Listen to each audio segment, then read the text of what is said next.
I think that sometimes there is a lot of like discrepancy between how much people think that girls on OnlyFans make and how much we actually make. Hello everyone. Welcome back to my channel. It's me, Teresa, and here I help premium content creators harness the entrepreneurial skills that they're learning right now in order to build a better future. Today, I'm filming a long-awaited video, which is my income breakdown. My main stream of income is OnlyFans. I make a little over $60,000 a year on OnlyFans, and then including some of the other projects that I work on, I make just shy of $70K per year before taxes. So in this video, I'm going to show you how that all breaks down. I've been wanting to make a video just like this for a while now, but I wanted to get my percentage to what I thought was like an acceptable number. But another thing that I want to talk about in this video is your percentage doesn't matter. I usually am around like the top 1.8 to 2% of creators. Right now I'm at the top 1.4%. I peaked at 1.3%. And when I peaked at the top 1.3% of creators was in March of 2020, right before the panini happened, because obviously like I was really early to that big OnlyFans boom during the pandemic. But one thing that's interesting I've noticed is that actually I make more money in terms of actual cash now than when I was in a higher percentage. And that's because OnlyFans is very oversaturated now. Maybe not oversaturated, but there's a lot more people now. So it's harder to get a higher percentage, because what is your percentage? It's just like how many people are making more or making less than you. So if I'm in the top 1.4% of creators, that means that 1.4% of users on OnlyFans are making more money than me. There is a little bit of speculation regarding what goes into your percentage, but I believe it's just like your overall income. I don't think that any of it is weighted. I don't think that you get a higher percentage because more of your income comes from subscriptions or messages or anything. It's just on like a rolling 30-day basis how much money you're bringing into the platform. After the OnlyFans apocalypse back in like September, I made 2 videos about that if you want to check them out.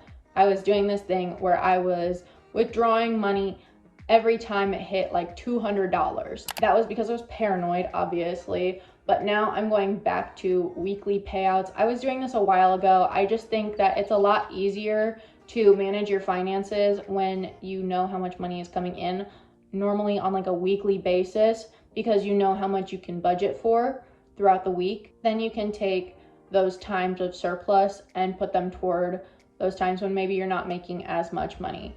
I'm gonna say in my own personal experience, the best months for me are March right after my birthday into April and May. Always seem to have like a nice like increase straight from my birthday all the way through May, and then it's just kind of like it kind of drops off a little bit but stays average throughout like June, July, August, September, and then it starts going down in October and November and down into December until Christmas, when everyone is getting all of their Christmas money, and then it kind of shoots up a little bit for January, and then it goes way down in February. February is my absolute worst month. So if you're smart and you put away some of that money from like the end of December, early January, and you put it toward your bills for February, or you just put it in a savings account, you won't have to worry about not having enough money, or at least less so. Your best and worst months may be different than mine. Like I said, I definitely think that my birthday affects that increase throughout March, April, and May. So just go to the statements tab on OnlyFans and check out like what months you did the best, what months you did the worst, and then also consider like how much effort you put into that content. So if you know that you didn't make a lot of money, let's say like October of 2019 was a really bad month for me, but I also have some grace for myself because it's the same month that I broke my ankle. I know that I wasn't producing my best quality content or the most content that I have, and I know that when I said, you know, I was in the top 1.3% of creators in March 2020, I had also put out a group sex tape. So I know that there are certain things I can do to make more or to make less money. And it can be kind of discouraging, I think, because OnlyFans doesn't have the same kind of analytics that social media sites like Instagram or YouTube have, but they do have some insights that you can pull from in order to create the best content possible. Just like think about how much content that you've put out, think about how high of quality that content was, and like the engagement. So like how many comments you're getting, how many messages you're getting, and some of these things you might not have the exact number, but you can kind of get a feel for like when more people are talking to you or when less people are talking to you, but you'll see a pattern in those like good months, I think. If you haven't been on OnlyFans for several years the way that I have, this might be a little bit more difficult, as sometimes they're not exact. Like I said before, that October was really bad for me, but it was because of an extenuating circumstance. So if you have a month like that, just keep that in mind and have some grace for yourself. I've talked about all of the money that I make on OnlyFans, but like I mentioned before, I only make a little over $60,000 on OnlyFans. So where does the rest of my money come from? All of my external sales, which includes anything from websites that don't make as much money as my OnlyFans. So while I was on Sext Panther, while I was on Pocket Stars, if you follow me on Instagram, you might have seen last week, I did some promo model work. Also last year during Snowmageddon, I decided to drive for like one of those grocery shopping websites because I'm from Iowa, so nobody in Texas knows how to drive, and I was making a bank on there, at least while it was snowing, and then I ended up quitting once it got nice out again because people weren't tipping me enough and it wasn't worth my time. So if you were to start an OnlyFans and you were in the top 1.4% of creators, you could guess that you're making probably about $6,000 a month. I just wanted to make this video because I think that sometimes there is a lot of like discrepancy between how much people think that girls on OnlyFans make and how much we actually make, because the top 1.4% of creators, that seems pretty high, but I'm only making like an average American salary, right? I make a little under $70,000 a year. I'm not somebody like Stella Berry, whom I love so much, who makes like $200,000 a month. As much as I would love to be one of those people, I'm just not, which is better than a lot of people. Do not get me wrong. I'm not trying to sound ungrateful, but I really want to kind of smash those rumors that everyone who's on OnlyFans is like making a bunch of money, because you can make that much money, but I don't want people to think that just because they make an OnlyFans, they're gonna make $1 million, because that's just not true. So this YouTube channel is all about like how to take that regular ass salary that you're making from OnlyFans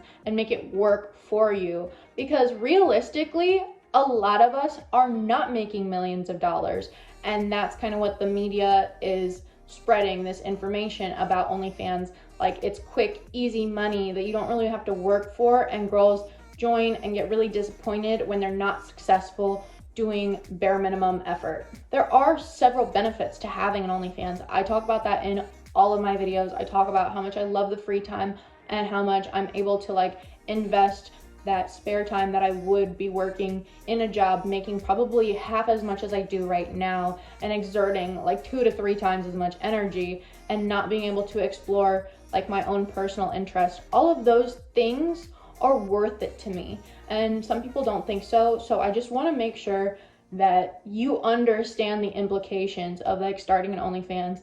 I'm not saying it's inherently good, I'm not saying it's inherently bad, but I just want to make sure that you have all of the information before you dive into this industry.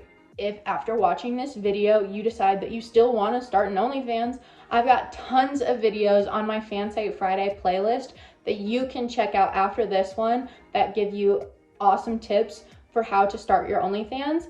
And also make sure that you leave a comment down below, because I'm going to be making some more of these like more finance-based videos. I'm really excited for that. I wanted to make sure that I was at a place where I felt confident speaking on these topics because they are pretty heavy. So if you're interested in hearing me talk about more finance information like taxes, saving money, investing, all of those things, make sure you let me know down below.